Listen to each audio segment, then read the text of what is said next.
Hello everyone, welcome to my channel Neelanjana classes. आज जो मैं चैप्टर शुरू करने वाली हूँ वो क्लास 12th सीबीएसई और आईएससी दोनों बोर्ड में आता है। That is chapter sexual reproduction in flowering plants. आपका क्लास 12th का फर्स्ट चैप्टर है और इसको आज मैं इतनी अच्छी तरीके से आपको पढ़ाने वाली हूँ कि कोई भी क्वेश्चन आपका, चाहे वो नीट लेवल का हो और चाहे वो बोर्ड लेवल का हो, ये जो मैं बना रही हूँ ये बेसिकली बोर्ड लेवल में है, क्योंकि जब आप नीट की प्रिपरेशन करते हैं तो क्या थ्योरी, क्या डेफिनेशन लिखनी है वो आपसे छूटने लगता है ना, वो आप नहीं लिख पाते हैं क्योंकि आपको कॉन्सेप्ट तो क्लियर होता है, but how to reproduce it वो आप नहीं कर पाते। तो इसी को ध्यान में रखते हुए मैंने ये पूरा नोट्स बनाए हैं और इसी के थ्रू मैं आपको पढ़ाने वाली हूँ। और जिसे भी नोट्स चाहिए वो मेरे टेलीग्राम ग्रुप को ज्वाइन कर सकता है और वहाँ से नोट्स ले सकता है। तो चलिए, और उसका लिंक मैं डिस्क्रिप्शन में दे दूंगी। तो बिना किसी देरी किए हुए हम स्टार्ट करते हैं। What is flower? तो फ्लावर क्या है? Flower is a modified shoot. एक शूट है जो कि मॉडिफाई हो गई, जैसे ये शूट है, इसी को आप कंडेंस कर दीजिए, चिपका दीजिए, तो क्या होगा, इसकी जो फ्लोरल लीव्स हैं वो पास पास में आ जाएंगी।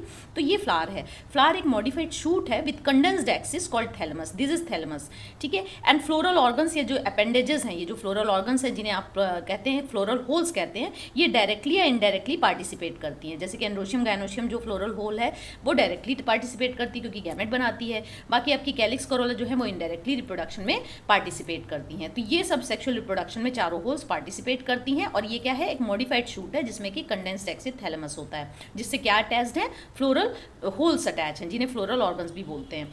अब आइए सेक्सुअल रिप्रोडक्शन। अगर हम डेफिनेशन देखें सेक्सुअल रिप्रोडक्शन की तो ये क्या है? It is the process of development of new organism through the formation and fusion of gametes. यानी सेक्सुअल रिप्रोडक्शन में न्यू ऑर्गेनिज्म लगभग सिमिलर काइंड के होंगे, यानी मेल और फीमेल दोनों के कैरेक्टरिस्टिक मदर फादर के होंगे। एंड फॉर्मेशन, ये बनता कैसे है? फॉर्मेशन भी इसमें गैमेट होता है एंड फ्यूजन भी जो गैमेट्स का होता है। तो it is the process of development of new organism through the formation and fusion of gamete लिखें, या ये लिखें कि ये तो हो गया। And then flowers are modified condensed reproductive shoot. ये फ्लावर की दूसरी छोटी सी डेफिनेशन है, ठीक है। चलिए अब हम देखते हैं कि फ्लावर के कितने, एक टिपिकल फ्लावर के कितने होल्स होते हैं, कितने अपेंडेजेस होते हैं। तो अगर हम एक टिपिकल फ्लावर देखें तो उसमें क्या होता है? एक टिपिकल फ्लावर में, आपके टिपिकल फ्लावर में 4 होल्स होते हैं। नॉन एसेंशियल होल्स या एसेसरी होल्स भी होते हैं और एसेंशियल होल्स भी होते हैं। जो नॉन एसेंशियल होल्स हैं वो कैलिक्स है, जैसे कि कैलिक्स सबसे बाहर आपको ग्रीन कलर का मिलता है। तो ये जो कैलिक्स है ये क्या है? कुछ नहीं, ये कलेक्शन ऑफ सेपल्स है। Calyx is nothing but collection of sepals. और ये जो आपका कोरोला है ये कलेक्शन ऑफ पेटल्स है। This is collection of petals. इसके बाद एसेंशियल जो है, आ जाइए एसेंशियल। ये कलरफुल होता है, जो कलरफुल लीव्स आप फ्लावर में देखते हैं जिससे वो उसको कलर मिलता है, जिससे वो सुंदर लगता है, वो क्या है? कोरोला है, पेटल्स हैं, जो कि कलेक्टिवली जिनको कोरोला बोला जाता है। ये सबसे आउटर मोस्ट है। इसके बाद आपको अगर बाहर से अंदर की तरफ आए तो सबसे पहले आपको कैलिक्स मिलेगा, फिर आपको कोरोला मिलेगा, फिर उसके अंदर आपको एंड्रोशियम मिलेंगे। एंड्रोशियम क्या है? स्टेमेंस हैं। स्टेमेंस हैं जो कि डायरेक्टली पार्टिसिपेट करते हैं सेक्सुअल रिप्रोडक्शन में, इसलिए एसेंशियल होल है। इसी तरीके से गायनोशियम आपको मिड में मिलेगा, है ना। गायनोशियम आपने अगर देखा हो तो इस तरीके से ovary, style and stigma, ovary, style and stigma है गायनोशियम। ये पिस्टिल है, ये कलेक्शन ऑफ कार्पेल्स है और ये भी डायरेक्टली पार्टिसिपेट करता है सेक्सुअल रिप्रोडक्शन में, इसलिए इसे एसेंशियल होल बोलते हैं। तो ये जो नॉन एसेंशियल होल्स थे वो आपके इनडायरेक्टली इन्वॉल्व थे सेक्सुअल रिप्रोडक्शन में, इनका डायरेक्ट इन्वॉल्वमेंट नहीं था। जबकि जो आपके एसेंशियल होल्स थे यानी एंड्रोशियम और गायनोशियम वो डायरेक्टली पार्टिसिपेट कर रहे थे सेक्सुअल रिप्रोडक्शन में। तो आगे बढ़ते हैं। सबसे पहला जो स्ट्रक्चर है, जो डंडी आप पकड़ते हैं फ्लावर की, वो क्या है? पेडिसिल। स्टेम बियरिंग फ्लावर और स्टॉक ऑफ फ्लावर भी इसे बोला जाता है। फिर थैलेमस, जिसे रिसेप्टिकल भी बोलते हैं। क्यों? क्योंकि इसी से फ्लोरल जो लीव्स हैं वो अटैच्ड हैं।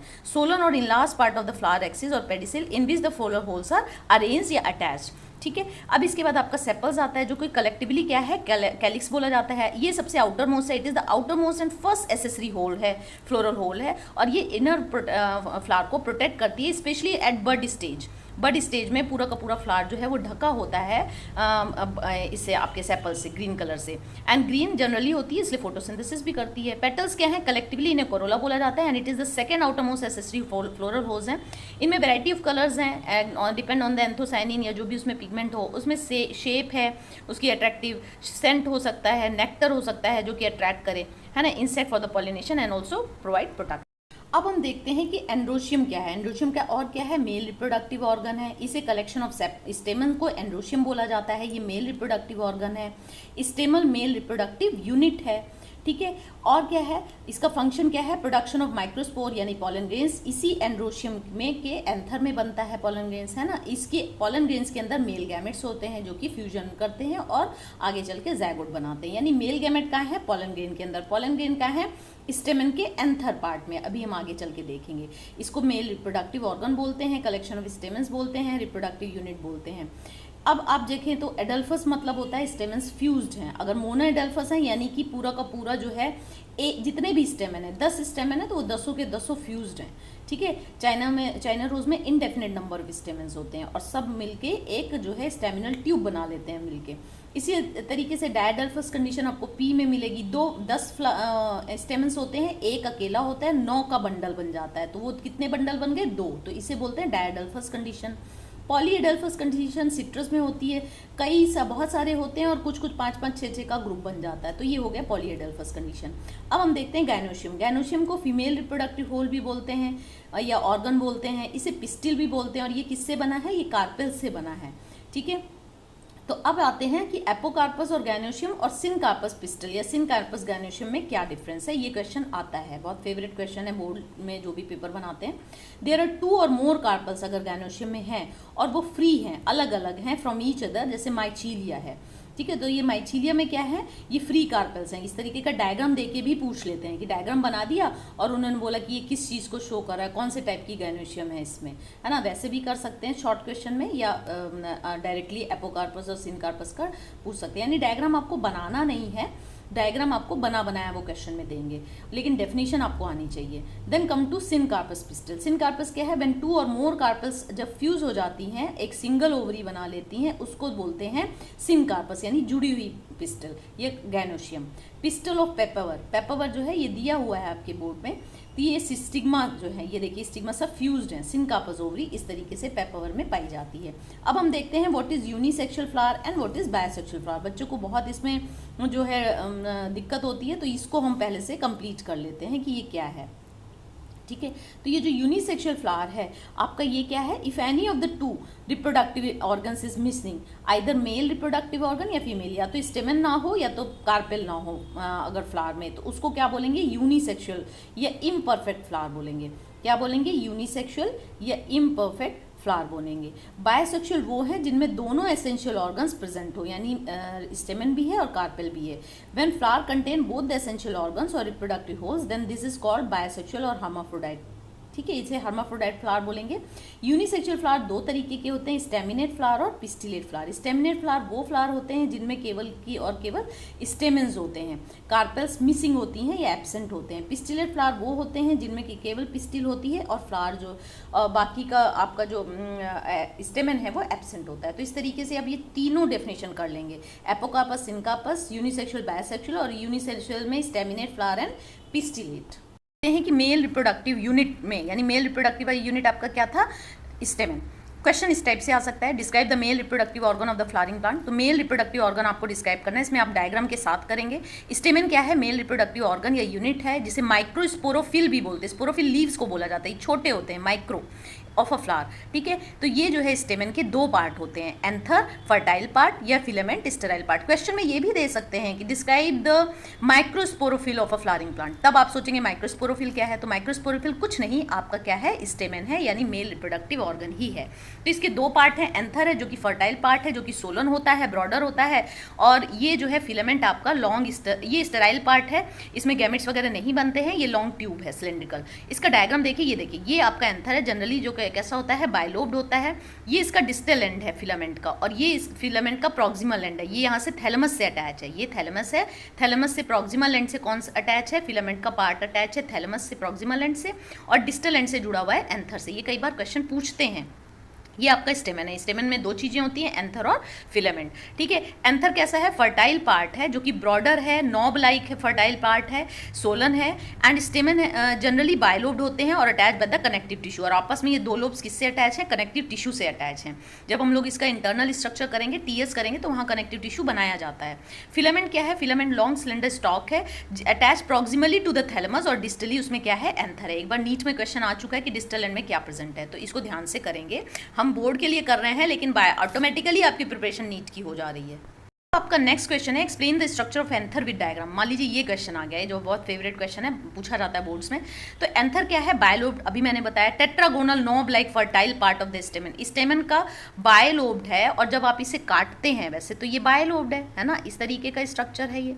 लेकिन जब आप इसका टीएस कट करेंगे तो ये कुछ इस तरीके से इसका टीएस दिखेगा। ठीक है, इसका टीएस कैसे दिखेगा ये मान लीजिए है, तो ये कैसा हो गया? टेट्रागोनल हो गया। ये कैसा हो गया? टेट्रागोनल हो गया। तो इन एंथर क्या है? Bilobed tetragonal knob like fertile part स्टेमन का, ये तो इसकी डेफिनेशन हो गई। इट इज किससे बना है? ये एंथर सैक से लोब से separated by the connective tissue, और बीच में हम लोग क्या बनाते हैं? ये हम लोग बनाते हैं कनेक्टिव टिश्यू। अब इसका डायग्राम भी देखते हैं। ठीक है, ये इसका कनेक्टिव टिश्यू है और ये कैसा है? टेट्रागोनल है, बायलोब्ड है। इसके बाद इट इज बायलोब्ड और ईच लोब कंसिस्ट टू थिका। ये इसकी दो लोब्स हैं और हर एक दो लोब्स में क्या है? दो थिका हैं, एक इसके पास एक इसके पास, कंसिस्ट टू थिका। तो इसे डायथिकस भी बोलते हैं, यानी बायलोब्ड, डायथिकस, टेट्रागोनल, ये तीन वर्ड्स आपको यहाँ याद रखने हैं। और अगर इसका क्रॉस सेक्शन जैसे मैंने टीएस कट किया, it appears four sided, tetragonal दिख रहा है। It consist four microsporangia. इसके अंदर क्या है? ये थिका के अंदर क्या है? माइक्रोस्पोरेंजिया है। ठीक है, फोर कॉर्नर्स में है जो कि पेरेन्काइमेटस सेल से बनी है, जो कि आगे चल के क्या बनाएंगी? माइक्रोस्पोर मदर सेल बनाएंगी जिनमें मियोसिस होगा और माइक्रोस्पोर्स बनेंगे। हेंस बायलोब्ड एंथर कैसा है? टेट्रा स्पोरेंजिएट है। तो कैसा हो गया? टेट्रा, चार माइक्रोस्पोरेंजिएट, तो इसे क्या बोलेंगे? Tetrasporangiate. Microsporangia after development become pollen sacs by producing pollen grains. तो माइक्रोस्पोरेंजिया जब डेवलपमेंट इसका होता है तो ये क्या बन जाते हैं? पॉलन सैक, अंदर तक गहरे हो जाते हैं और इनके अंदर क्या भर जाते हैं? पॉलन ग्रेन्स, जो माइक्रोस्पोर हैं वो कन्वर्ट हो जाते हैं पॉलन ग्रेन्स में और ये नीचे तक पॉलन ग्रेन्स भरे रहते हैं और यहाँ से ये इसका स्टोमियम पार्ट है, यहाँ से जो है ये डिहाइज होगा और यहाँ से ये बस्ट होकर पॉलन ग्रेन्स निकलेंगे। तो ये हम पूरा एक बार फिर से देख लेते हैं कि anther is a bilobe tetragonal knob like fertile part of the stamen. It is compose of two anthers lobes separated by tissue, connective tissue. It is bilobed. Each lobe consists two theca, therefore it is known as diathecus. In a cross section it appears four-sided tetragonal. It consists four microsporangia located at four corners, two in each lobe. इसीलिए इसे bilobed anther is कैसा होता है? Tetrasporangiate होता है. Microsporangia after development become pollen sac by producing pollen grains. तो ये मैं बता रही हूँ टिपिकल एंजियोस्पर्मिक का, ठीक है. लेकिन जो चाइना रोज होता है उसमें आपका बाइस्पोरेंजिएट होता है, उसमें केवल दो ही लोब्स हैं, वो एक उसका एक्सेप्शन है. तो अब जो देख रहे हैं वो आप इसका डायग्राम देख रहे हैं. एंथर है, इसके डिस्टल एंड से अटैच है, फिलामेंट के डिस्टल एंड से एंथर अटैच है. फिलामेंट एक लॉन्ग सिलेंड्रिकल ट्यूब है, ये स्टेराइल पार्ट है और ये क्या करती है? अटैच करने का, एंथर को थैलेमस से अटैच करने का काम करती है. और ये जो है इसका प्रॉक्सिमल एंड थैलेमस से अटैच, और थैलेमस का जो एक्सिस है उसको पेडिसल बोलते हैं या स्टॉक ऑफ द फ्लावर बोलते हैं. अब देखिए ये मैंने क्रॉस सेक्शन कट किया है, transverse section of an anther. ये लाइन ऑफ डेहिसेंस है जहाँ से ये फट के निकलता है, ये स्टोमियम है, ये पॉलन सैक्स हैं जो पहले क्या थे? माइक्रोस्पोरेंजिया. ये थिका थे, एक लेयर थी जिसके अंदर क्या थे? सैक बन गए जो माइक्रोस्पोरेंजिया जिन्हें आप बोल रहे थे. और ये इनमें पोलन ग्रेन्स डेवलप हो रहे हैं और ये बीच में इनका कनेक्टिव है जिसने दो लोब्स को जोड़ रखा है, यानी दो लोब्स जिनमें दो थिका, एक लोब में दो थिका, एक लोब में दो थिका, इसलिए डायथिकस, बायलोब्ड, टेट्रास्पोरेंजिएट. ये तीन टर्म्स आप इसमें याद रखेंगे. नेक्स्ट क्वेश्चन हम लोग देखते हैं. Draw the transfer section of young anther. बहुत इंपॉर्टेंट क्वेश्चन है, तो ये हम लोग कर ही चुके हैं. एक्सप्लेन इस स्ट्रक्चर, इससे पहले हम लोग कर चुके हैं. या ड्रॉ द डायग्राम ऑफ ये माइक्रोस्पोरेंजियम है एंड लेबल इट्स वॉल. तो ये अभी हम आगे करने जा रहे हैं. Right briefly about the anther wall. अब हम एंथर की वॉल देखेंगे कैसे बनी. Describe the structure of microsporangium in angiosperm with the help of diagram. तो अब हम लोग इसको देखते हैं कि जब वो पूछे कि माइक्रोस्पोरेंजियम का स्ट्रक्चर क्या है तब आप क्या बताओगे, और या एंथर वॉल कैसे बनी तब आप क्या बताओगे. ठीक है, तो इस क्वेश्चन को हम इस तरीके से लेंगे कि जो स्ट्रक्चर ऑफ माइक्रोस्पोरेंजियम है containing the following in transverse section. जब हम ट्रांसवर्स सेक्शन में देखते हैं तो जो ये आपका एंथर के अंदर माइक्रोस्पोरेंजियम है चार, जिसकी वजह से आपने टेट्रास्पोरेंजिएट बोला था, वो कैसा दिख रहा है? वो टेट्रागोनल दिख रहा है. और उसके अंदर हर एक माइक्रोस्पोरेंजियम में क्या हो रहा है? It appears nearly circular in outline and surrounded by four. इनमें फोर लेयर्स हैं, यानी ये जो आप देख रहे हैं इस तरीके से आपने देखा, इसमें क्या है? ये माइक्रोस्पोरेंजियम है. ये कैसी है? ये सिंगल लेयर नहीं है, इसे कितनी लेयर से कवर्ड है? फोर लेयर से कवर्ड है. ठीक है, इन्हीं को हम आगे चल के एंथर वॉल बनाती हैं. इसमें क्या है? Epidermis, endothecium, middle layer and tapetum. बाहर सबसे है एपिडर्मिस, ये सिंगल आउटरमोस्ट प्रोटेक्टिव लेयर है, ये डिहाइसेंस में हेल्प करती है एंथर के.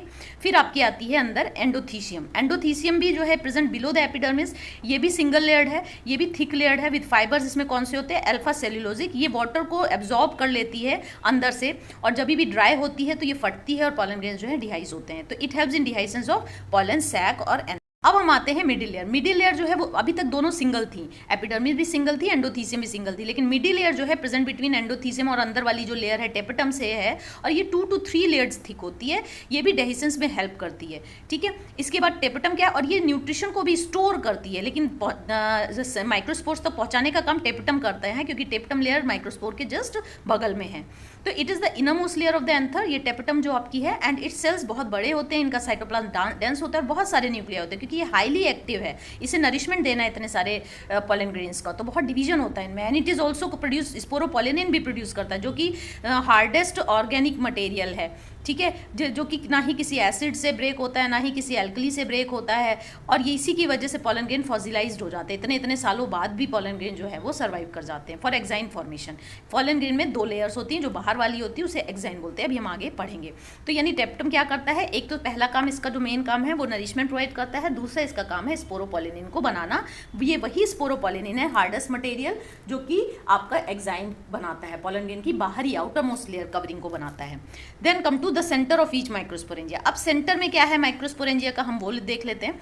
द सेंटर ऑफ माइक्रोस्पोरेंजिया में क्या क्या है आपका, ईच ये जो है ये क्लोजली अरेंज सिमिलर सेल्स होती हैं, जिन्हें स्पोरोजिनस टिश्यू बोला जाता है। यानी ये जो आपकी ये सेल्स आप देख रहे हो, ये आपकी क्या है, स्पोरोजिनस टिश्यूज हैं, ठीक है। ये सेल्स, इसकी ये जो सेल्स हैं, इनमें क्या होता है स्पोरोजेनस टिश्यू में, each cell of sporogenous cells transform हो जाती हैं माइक्रोस्पोर मदर सेल में, क्योंकि जब भी आप देखेंगे प्लांट के केस में या जहाँ माइक्रोस्पोर मदर सेल में ही आपका मियोसिस होता है। तो अब पॉलन मदर सेल हो गई, इसे पॉलन मदर सेल भी बोल सकते हैं या मदर सेल भी बोल सकते हैं। यानी ये जो आपके माइक्रोस्पोरेंजियम थे, ये किससे फिल्ड है, स्पोरोजेनस टिश्यू से फिल्ड है। तो इनमें क्या है, यही स्पोरोजेनस टिश्यू थोड़ा सा ग्रो कर गई, और क्यों, क्योंकि इन्हें डिवाइड होना है, मियोसिस होना है इनमें। तो इनमें क्या हो रहा है, थोड़ा सा ग्रोथ हो रही है, और ये क्या बन गई, पॉलन मदर सेल बन गई, या माइक्रोस्पोर मदर सेल, पीएमसी या एमएमसी बन गई, ठीक है। अब ये यहाँ पर क्या हो रहा है, अंडरगो मियोसिस, और ये मियोसिस इनमें होगा जिससे कि 4 टेट्राड ऑफ हैप्लॉइड माइक्रोस्पोर बनेंगे, ठीक है। हर एक माइक्रोस्पोर मदर सेल, आप जानते हो मियोसिस से एक मियोसिस पेरेंट सेल से 4 डॉटर सेल्स बनती हैं, और ये यही आगे चल के क्या बनाएंगे, पॉलन ग्रेन्स। ये पॉलन ग्रेन्स ही प्लांट का क्या है, सेक्सुअल रिप्रोडक्शन में मेल गैमेटोफाइट है, ठीक है। कभी कभी बोलते हैं explain the structure of male gametophyte, तो आपको समझ में नहीं आता क्या, तो ये पॉलन ग्रेन ही है। तो अब इसको हम लोग इस तरीके से देखते हैं कि जो माइक्रोस्पोरेंजियम था उसको हम देखते हैं कि उसमें क्या थे, मास ऑफ बहुत सारा सेल्स थी, स्पोरोजेनस टिश्यू था, और उनमें से सेल्स जो है ग्रो करी, उन्होंने क्या बनाया, माइक्रोस्पोर मदर सेल की तरह एक्ट करने लगी, और उनका जो था डिप्लॉइड है वो, तो अब इनमें मियोसिस हुआ, तो इन्होंने क्या बनाया, 4 माइक्रोस्पोर जो कि जुड़े रहते हैं, इसीलिए इनको टेट्राड बोलते हैं। बाद में एक कैलेस एंजाइम होती है जो कि टेपेटम प्रोड्यूस करता है, वो तब जाके ये ब्रेक होते हैं, ठीक है। इनके बीच कैलोज से जुड़े रहते हैं, कैलोज प्रोटीन से जुड़े रहते हैं। तो ये जो है ये ये 4 आपके हैप्लॉइड पॉलन ग्रेन बन गए। तो इस तरीके से आप इसका diagram, internal structure of pollen, transfer section of young anther, आपको डायग्राम ये बनाना चाहिए। ये दोनों डायग्राम बहुत फेवरेट क्वेश्चन है एग्जामिनर के। आप ऐसे बनाइए, ये कनेक्टिव बनाइए, दिस इज, ये आपका क्या है, कनेक्टिव है, ये आपका कनेक्टिव है, यहाँ पर लेबलिंग नहीं हुई है। ये सबसे बाहर आपका क्या हो गया, एपिडर्मिस हो गई, ठीक है, एपिडर्मिस हो गई। फिर आपका क्या हो गया, एंडोथीशियम हो गई, एंडोथीशियम हो गई। फिर उसके अंदर आपकी क्या हो गई, मिडिल लेयर हो गई, ठीक है, ये आपकी मिडिल लेयर हो गई। फिर मिडिल लेयर के अंदर आपकी क्या आ गई, बाहर वाली टेपेटम हो गई, ये टेपेटम हो गई, और अंदर आपके क्या है, माइक्रोस्पोरेंजियम। ये क्या है आपका, माइक्रोस्पोरेंजियम, स्पोरेंजियम है। तो ये लेबलिंग आपको जरूर करनी है ना। माइक्रोस्पोरेंजियम है, और इसके अंदर जो बन रहे हैं वो आपके क्या हैं, माइक्रोस्पोर हैं, उसकी भी लेबलिंग आप कर देंगे कि ये क्या है, आपके माइक्रोस्पोर अंदर बन रहे हैं, ठीक है, माइक्रोस्पोर। तो इतनी लेबलिंग आपको इसमें करनी है। ये ट्रांसफर सेक्शन है, बहुत इंपॉर्टेंट है, आउटलाइन डायग्राम है, और इसका सेलुलर भी, आप इसके इतने पार्ट का आप सेलुलर भी बनाएंगे। एपिडर्मिस, फिर आपने सिंगल लेयर एंडोथीशियम बनाई, 2-3 लेयर की आपने मिडिल लेयर बनाई, फिर आपने बनाया माइक्रोस्पोर, ये आपने टेपेटम बनाई, जिसमें देखिए कई सारे न्यूक्लियस, मैनी न्यूक्लियस मैंने बताया था, डेंस साइटोप्लाज्म, मैनी न्यूक्लियस, तो मैनी न्यूक्लियस है, अंदर ये माइक्रोस्पोर डेवलप हो रहे हैं, माइक्रोस्पोर मदर सेल। तो क्वेश्चन देख लेते हैं, explain the process of microsporogenesis in angiosperm, यानी माइक्रोस्पोर का बनना क्या हुआ, microsporogenesis. Describe the sequence of process of microsporogenesis का एंजियोस्पर्म में क्या सीक्वेंस है, या ये जो आपके trace the pollen grain development कैसे हुआ, फ्रॉम स्पोरोजेनस टिश्यू से पॉलन ग्रेन कैसे बन रहा है। क्वेश्चन ध्यान से पढ़िएगा एंथर के अंदर, तो भी वही माइक्रोस्पोरोजेनेसिस के बारे में ही बोल रहा है। Explain the development of male gametophyte, यानी कि कैसे आपका पॉलन ग्रेन बना, मेल गैमेटोफाइट यानी कि आपका पॉलन ग्रेन, ठीक है, पॉलन ग्रेन मान लीजिए या माइक्रोस्पोर मान लीजिए, वो कैसे बना, तो वो आपका पूछ रहे हैं। इन सभी क्वेश्चन का जवाब जो है आप ये लिखेंगे विद डायग्राम। तो पहले मैं इसको ध्यान से पढ़ा देती हूँ। ये क्या है, सबसे पहले माइक्रोस्पोरोजेनेसिस की डेफिनेशन आप लिखेंगे। The process of formation of microspore from किससे बना है, पॉलन मदर सेल या माइक्रोस्पोर मदर सेल, किस प्रोसेस से, by meiosis. The process of formation of microspore from a pollen mother cell by meiosis is called microsporogenesis. अब हम इसका development देखें क्योंकि क्वेश्चन पूछा गया है। तो डेवलपमेंट ऑफ पॉलन ग्रेन या मेल गैमेटोफाइट कैसे हुआ पॉलन मदर सेल से, ये देखो। जो पॉलन मदर सेल है या माइक्रोस्पोर मदर सेल है उसमें मियोसिस होता है टू फॉर्म माइक्रोस्पोर, टेट्राड बनता है, और या खुल जाते हैं तो हैप्लॉइड माइक्रोस्पोर बनाते हैं। जैसे कि एंथर मैच्योर होता है, द माइक्रोस्पोर डिसोशिएट हो जाते हैं from the tetrad and develop into pollen grains, और ये माइक्रोस्पोर में आउटर एक्साइन इनर एंटाइन लेयर अच्छी तरीके से प्रोमिनेंट हो जाती है, और तभी हम इनको पॉलन ग्रेन या मेल गैमेटोफाइट बोलने लगते हैं, क्योंकि आगे चल के इनके न्यूक्लियस में माइटोसिस डिवीजन होता है और 2 मेल गैमेट्स भी बन जाते हैं। 2 तरीके की सेल, वेजिटेटिव एंड जो जेनरेटिव सेल बन जाती हैं। अब इनके डायग्राम के साथ आप ये करेंगे। तो ये क्या हो गया, माइक्रोस्पोर मदर सेल या पॉलन मदर सेल हो गई, जिसमें मियोसिस फर्स्ट हुआ तो पहले तो 2 सेल में डिवाइड हुई, तो इसको माइक्रोस्पोर डियाड बोलेंगे। फिर सेकंड मियोसिस हुई तो इनमें 4 माइक्रोस्पोर टेट्राड बन गए जो कैलोस से जुड़े हुए हैं। आगे चल के कैलेज एंजाइम इनको अलग कर देगी और ये 4 आपके माइक्रोस्पोर या पॉलन ग्रेन बन गए। ये तो माइक्रोस्पोरोजेनेसिस का प्रोसेस हो गया। अब नेक्स्ट क्वेश्चन देखिए, explain the development of anther with diagram. अगर ये पूछने कि एंथर का डेवलपमेंट कैसे हुआ, शुरू में यंग एंथर कैसे बना, तो क्या लिखेंगे। तो जब टिपिकल एंजियोस्पर्म था, एंथर बायलोब था, ईच लोब में 2 थैका थे, हमने पढ़ा है। एंथर टेट्रागोनल था, 4 साइडेड थे स्ट्रक्चर, और हर एक साइड में क्या थे, माइक्रोस्पोरेंजियम थे, यानी 4 माइक्रोस्पोरेंजिया है located at the corner 2 in each lobe. तो इतनी बात तो आपको, आप चाहें तो उसमें लिखिएगा, नहीं चाहें तो नहीं लिखिएगा, लेकिन यहाँ से शुरू करेंगे आप कि अर्ली स्टेज में क्या होगा। डेवलपमेंट ऑफ एंथर में क्या हुआ, कुछ हाइपोडर्मल सेल्स थी। At early stage of development in young anther some hypodermal cell become distinct हो जाती है और ईच लोब के अंदर, and these are called archesporial cell. Diagram में दिखा देती हूँ, ये इसका डायग्राम है। यहाँ पे ये क्या है, एंथर की लोब है, शुरुआत के समय यंग जब था, वो जब डेवलप हो रहा था, उसकी कुछ सेल्स जो है वो प्रोमिनेंट हो जाती हैं जिन्हें आर्चिस्पोरियल सेल्स बोलते हैं। ये कैसी हैं, हाइपोडर्मल सेल्स। इनमें से कुछ प्रोमिनेंट हो गई जिन्हें क्या बोलने लगे, आर्चिस्पोरियल सेल्स। ये आर्चिस्पोरियल सेल्स में जो है पेरिक्लिनल डिवीजन होगा, कुछ सेल्स बाहर की तरफ कटेंगी, कुछ अंदर। जो बाहर जाएंगी उन्हें प्राइमरी पेराइटल सेल्स लेयर बोल रहे हैं, जो अंदर सेल्स बनाएंगी उन्हें प्राइमरी स्पोरोजेनस टिश्यू सेल्स बोल रहे हैं। ठीक है, आगे चल के ये जो प्राइमरी पेराइटल लेयर्स हैं ये एंथर की 4 वॉल, वही जो अभी हमने पढ़ी है, epidermis, endothecium, middle layer and tapetum बनाएंगी। और ये जो प्राइमरी स्पोरोजेनस सेल्स हैं ये तो माइक्रोस्पोर मदर सेल बनाएंगी जिनमें मियोसिस होगा, और 4 माइक्रोस्पोर्स या पॉलन ग्रेन्स बनेंगे। तो बात मेरे ख्याल से आपको समझ में आ गई होगी। अब हम लोग इसकी थ्योरी देखते हैं। तो आर्चिस्पोरियल सेल्स शुरू में था यंग एंथर में, उसमें पेरिक्लिनल डिवीजन हुआ, आउटसाइड प्राइमरी पेराइटल लेयर बनी, इनसाइड प्राइमरी स्पोरोजेनस लेयर बनी। पेराइटल लेयर डिवाइड फिर से हुई और इसने 4 लेयर्स की एंथर की वॉल बना ली। 4 लेयर्स ऑफ एंथर वॉल कौन सी है, epidermis, endothecium, middle layer and tapetum, जिनमें से ये 3 डिहाइसेंस में हेल्प करती हैं और ये नरिशमेंट प्रोवाइड करती हैं जो भी डेवलपिंग अंदर माइक्रोस्पोर बन रहे हैं। ये माइक्रोस्पोरोजेनस जो अंदर वाली है हिस्सा था उसमें माइटोटिक डिवीजन होगा, वो माइक्रोस्पोर मदर सेल बना लेंगी जिनका डिप्लॉइड है। मियोसिस होगा, माइक्रोस्पोर टेट्राड बना लेंगे जिसकी सारी सेल्स जो हैं वो कैसी हैं, एन है। बाद में ये अलग अलग हो जाएंगी कैलेस की मदद से और क्या बना लेंगी, 4 हैप्लॉइड माइक्रोस्पोर। इस तरीके से आप इसका डायग्राम कर लेंगे। ये टेपेटम अंदर वाली लेयर हो गई है, माइक्रोस्पोर इससे पहले भी हम कर चुके हैं। एपिडर्मिस, एंडोथीसियम सिंगल लेयर की, 2-3 लेयर की आप मिडिल लेयर बनाएंगे। डेवलपमेंट ऑफ मेल गैमेटोफाइट अगर क्वेश्चन आ जाता है या structure of male gametophyte with diagram आ जाता है तो आप क्या लिखेंगे। तो इसमें आप शुरुआत करेंगे पॉलन मदर सेल से। पॉलन मदर सेल में मियोसिस हुआ तो उसने क्या बनाया, माइक्रोस्पोर टेट्राड या हैप्लॉइड माइक्रोस्पोर्स बनाए। ये हम लोग कर चुके हैं, है ना, ये अभी हमने ये पूरा देखा। अब मैच्योरिटी में क्या होता है, एंथर माइक्रोस्पोर डिसोशिएट हो जाते हैं टेट्राड से और पॉलन ग्रेन डेवलप करते हैं। कैसे डेवलप करते हैं, जो माइक्रोस्पोर का न्यूक्लियस है उसमें माइटोसिस होता है। मैंने पहले ही बताया 1 न्यूक्लियस था, उसमें माइटोसिस हुआ, 2 हो गए। तो अब ये और उसके ऊपर थोड़ा थोड़ा उसका साइटोप्लाज्म लग गया, तो एक तो बड़ा सेल बन जाएगा, उसी सेल के अंदर लार्ज वेजिटेटिव सेल, एंड दूसरा बनेगा small spindle shape generative cell बनेगा। ये 2 सेल्ड स्टेज हो गई, है ना। They develop a 2 layer. अब इनके बाहर की लेयर भी बन जाएगी, आउटर एक्साइन बन जाएगी जो कि स्पोरोपोलेनिन, यही जो आपका टेपेटम रिलीज कर रहा था वो। ये मोस्ट रेजिस्टेंट ऑर्गेनिक मटेरियल है, किसी चीज़ से भी ये डिग्रेड नहीं होता है, चाहे कोई एसिड हो, चाहे एंजाइम हो, चाहे कोई एल्कली हो। और इनर इंटाइन जो कि स्मूथ है, जो कि सेलुलोज और पैक्टिन से बनी थी। ये जो एक्साइन है ये स्कल्पचर्ड है, यानी इसमें ये स्कल्पचर्ड है, इसमें बहुत सारे डिज़ाइन बना हुआ है, डिज़ाइन बनी हुई है। ठीक है। और जो ये इनर इंटाइन है ये स्मूथ और थिन है, ये इनर इंटाइन कैसी है, स्मूथ और थिन है। तो ये आप लिख देंगे, ये किससे बनी, सेलुलोज पेक्टिन से। एक्साइन किससे बनी है, स्पोरोपोलिनिन से। अब क्या होता है, the exine has aperture, exine में ये लिखा हुआ है एक्साइन हैज एपर्चर, यानी आउटर एक्साइन जो है वो आपकी the exine has aperture way sporopollenin is absent. जो एक्साइन में एक जगह पर स्पोरोपोलिनिन एब्सेंट होता है उसको बोलते हैं germ pore, and from germ pore pollen tube जो है वो अराइज होती है।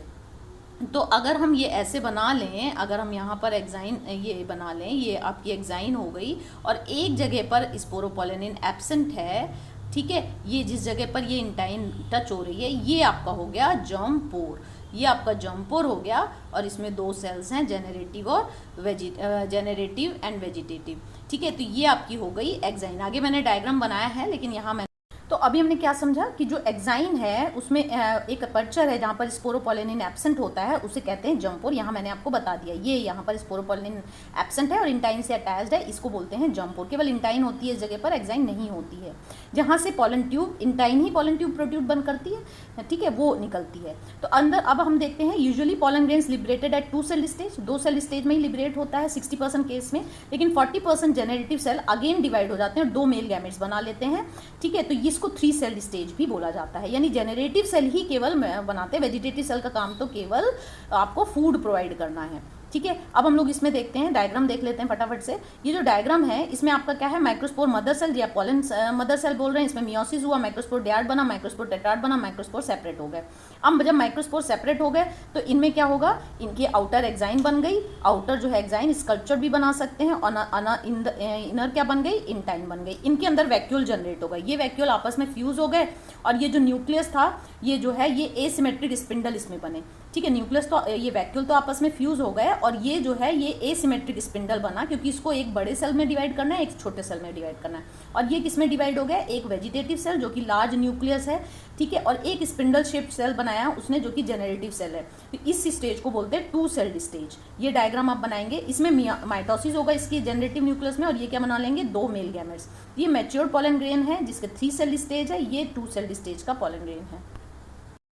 अब हम लोग देखेंगे short note on pollen viability. Pollen viability में क्या है, ये वो पीरियड है when pollen grains retain the ability to germinate. Viability मतलब उसकी कैपेसिटी जर्मिनेट करने की, कितने दिन तक जिंदा रहेगी, है ना, कितने दिन तक वो उसके अंदर वो एबिलिटी है कि वो उसको आप 10 दिन बाद आप उसको ग्रो कर रहे हैं तो वो ग्रो कर पा रहे हैं। तो पॉलन वायबिलिटी डिपेंड करती टेम्परेचर क्या है, उस जगह का ह्यूमिडिटी क्या है, और पॉलन वायबिलिटी वेरिएबल होती है अलग अलग प्लांट में। जो आपकी बुक में लिखा है राइस और वीट जो अदर सीरियल्स होते हैं जैसे उनकी पॉलन वायबिलिटी लगभग 30 मिनट है, यानी जब वो एंथर डेहिसाइज हुआ उसके 30 मिनट के अंदर उसको स्टिग्मा में चले जाना चाहिए, स्प्रेड होना चाहिए ताकि पॉलन ट्यूब निकल आए और आगे का प्रोसेस हो, नहीं तो वो फिर उनकी वायबिलिटी खत्म हो जाएगी। और जबकि ये जो some members of the family हैं जैसे रोजेसी है, लेग्यूमिनेसी है, सोलेनेसी है, इनकी पॉलन वायबिलिटी मंथ्स तक रहती है, ठीक है। लेग्यूमिनेसी में आपका पी आ गया, सोलेनेसी में पोटैटो वगैरह आ गया, रोजेसी में रोज वगैरह आ गए।